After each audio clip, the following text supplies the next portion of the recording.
All right, thank you, Chairman. Thank you, Commission. Name is Zane LeBlanc. I'm the statewide Black Bass Coordinator for Inland Fisheries Division. And today I'm going to give a presentation on the development of the LDWF Black Bass Management Plan. So I'm a bass angler myself since age 2.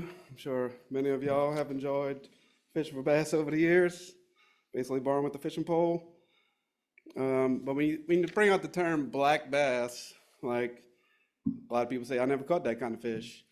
But it's basically a collective term for members of the sunfish family.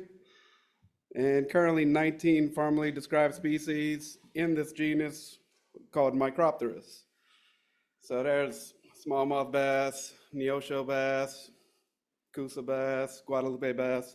But in Louisiana specifically, we have 3 species, the largemouth bass, which is native, basically found everywhere, drainage ditches, ponds, reservoirs, lakes. And then we also have spotted bass, typically found in our river systems, like Upper Amite, Upper Florida Parish rivers, Sabine River, Calcasieu, Mississippi. And they smaller, look a little different, but also still a great sport fish. And finally, we have Florida bass.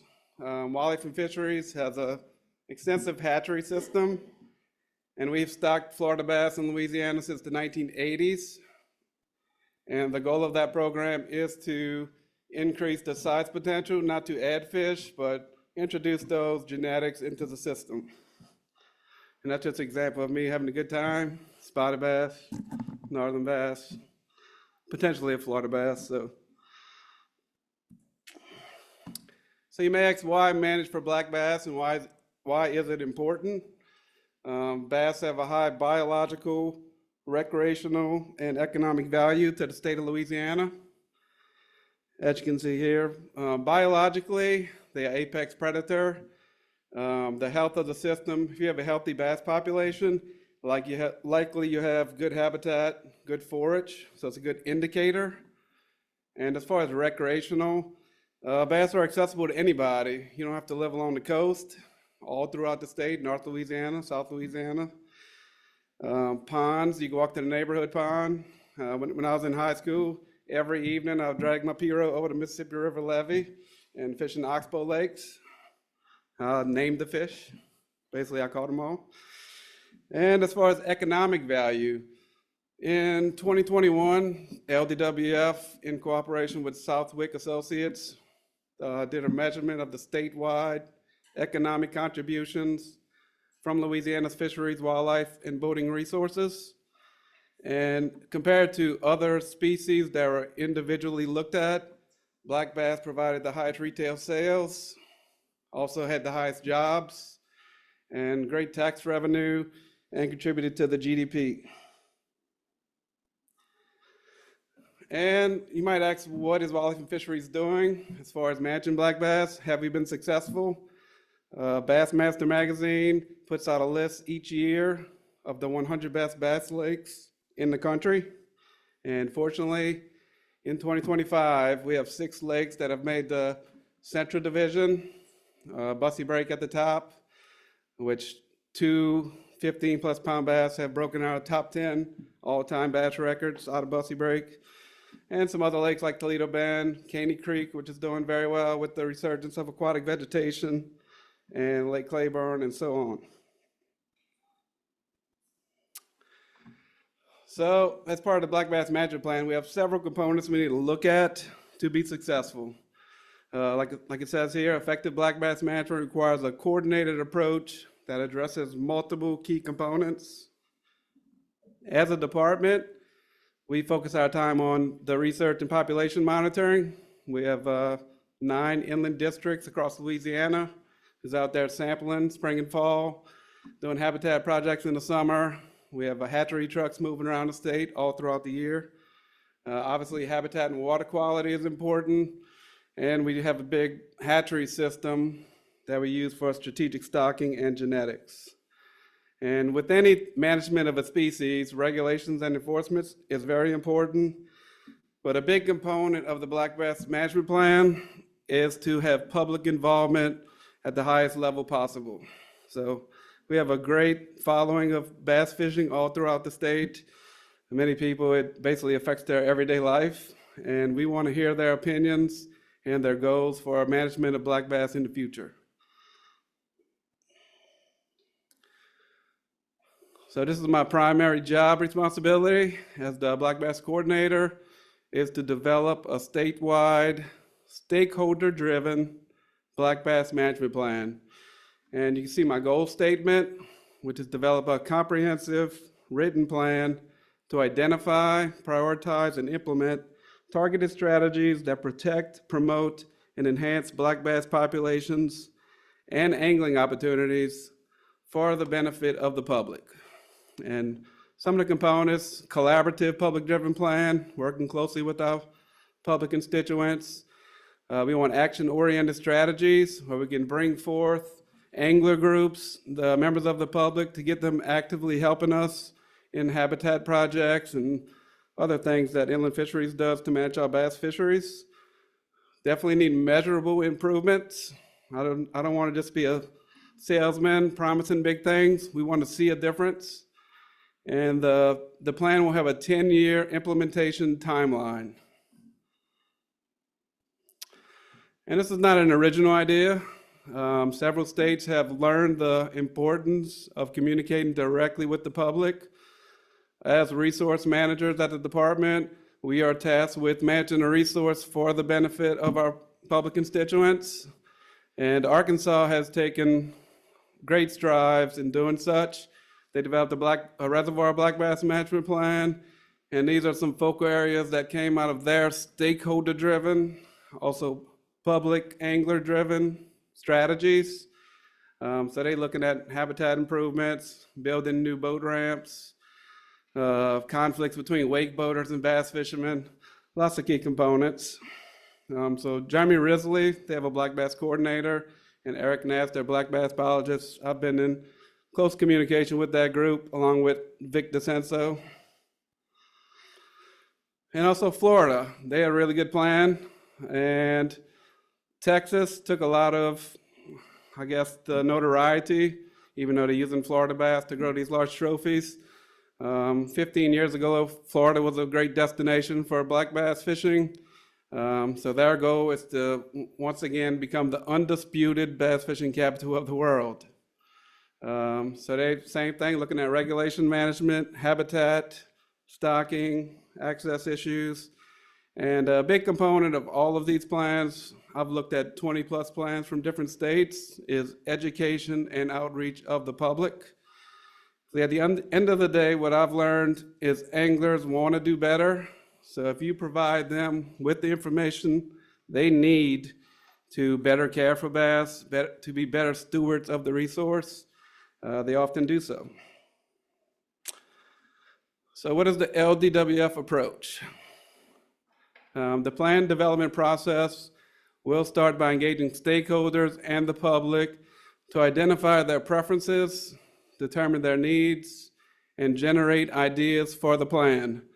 So I started this process on October 23rd. We developed a stakeholder working group, and we had our first meeting at Booker Fowler Fish Hatchery. Gave them a hatchery tour, gave them an overview of what we're trying to make happen with the plan, and further on down the road, we'll move towards objectives. Like I mentioned, 10-year plan. I want some big goals. I don't want easy ones, so I'm going to challenge the stakeholder group to dive deep and put forth some big goals for the future of bass fishing. And also it'll be a living document. Technology changes, hurricanes change, funding pools change. So this document needs to be able to be updated as necessary. And just to further clarify, why should we involve stakeholders? And as I've seen, there's great value in involving stakeholders in decisions that directly affect them. Stakeholders also have unique contributions. They out in the water every day, some people, professional anglers, fishing guides, just casual bank fishermen. So they might bring some insight that the scientific community wouldn't bring forth on our own. And like I mentioned earlier, involved stakeholders are more likely to support the decisions that are made and help facilitate the implementation of our management objectives. And any plan needs some metrics for evaluating plan success. And these are some that I've thought of. I'm also going to rely on a stakeholder group to set the bar essentially for what they think would be successful. One thing that's easy for us is measuring changes in black bass populations through our sampling. Also, angler and stakeholder satisfaction. Like you can see this group of high school anglers with the 5-fish stringer over 37 pounds out at Caney Lake in 2023. So I may decide to measure smiles of youth anglers. Also, effectiveness of outreach and education. Like as a department, with our new executive staff, we're doing a much better job of putting out, selling our message to the public, because every day LDWF does a lot in inland fisheries. We just need to do a better job of communicating with the public so they are aware of our efforts. There's a couple more. So I'm going to rely on stakeholders to improve this list. And after looking at over 20 plus plans from different states, from Kansas to Iowa, Florida, Arkansas, et cetera, these are just some kind of common focal areas that come from their plan. So I would expect when the plan becomes finalized, we'll be hitting on some of these topics. And finally, this is a development timeline for the plan. Like I mentioned, we had our first stakeholder meeting later this month, November 19th through December 1st, if possible. I'm working on it now and waiting on approvals. I will be putting out a statewide black bass angler survey.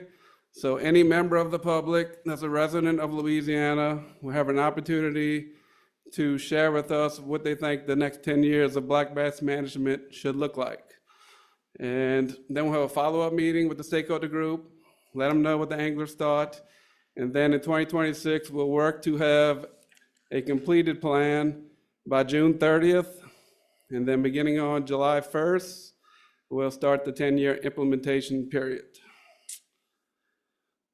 And finally, I would like to say that since it's a stakeholder-driven black bass management plan, public input is the most important component that we need to develop appropriate objectives for the 10-year strategy. So as the angler survey comes out, as I hope to have public meetings next year, I would just encourage all bass anglers to encourage their friends, family, to submit the survey and or reach out to me.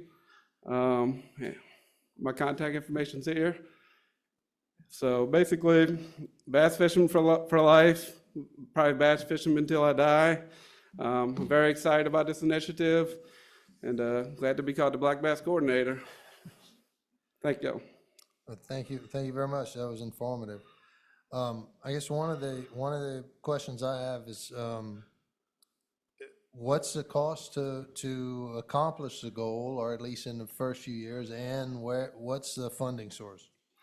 So currently, I do not have a dedicated funding source for the black bass implementation plan. There's lots of grant opportunities out there that I will seek. Also plan to develop partnerships with angler groups, conservation organizations, and such, but currently do not have dedicated funding. Some things, depending on the goals and objective that is set, we can accomplish through sport fish restoration with our 9 inland districts across the state.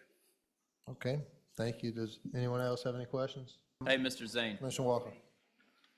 So I can probably appreciate growing up in North Louisiana and somebody's excited about catching bass like you and probably Andy and Gene are the same way. But I've certainly heard a lot of buzz about Bussy Break, up there with the bass fishermen. And Yes, a lot sir. of people that are even duck hunters in Russell Sage, where they used to catch a lot of bass in the Russell Sage, Wham Break area, have now kind of moved on to Bussy. is that, overall as a waterfowl hunter, we hadn't really seen a growth in hunters. It's actually the opposite. Have you seen kind of a decline overall in just people getting out and fishing? And is the implementation and success of Bussy Break, or you think creating some kind of ROI for the state, having some real good bass lake come Yes. online? So in Louisiana and across the country, we haven't been building new reservoirs since the 70s. Right. So Bussy Break is a great example of what happens when you do a complete lake renovation. Arkansas is also, they've seen this blueprint. They're also doing complete renovations to basically dry the lake out, improve the habitat, allow tree growth, and then you have that new lake effect.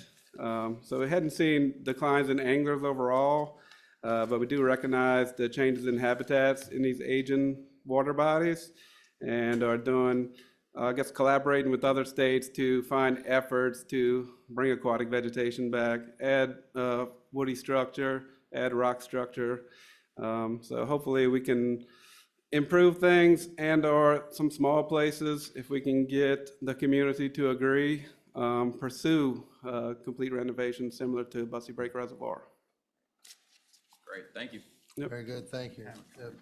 Well, Secretary Bosworth and Undersecretary Toomer would be remiss that I didn't bring up the disappearance of the largemouth bass fishing in the Mississippi River because of the invasive carp. And I appreciate all that y'all are doing. I've watched a fishery go away in my lifetime.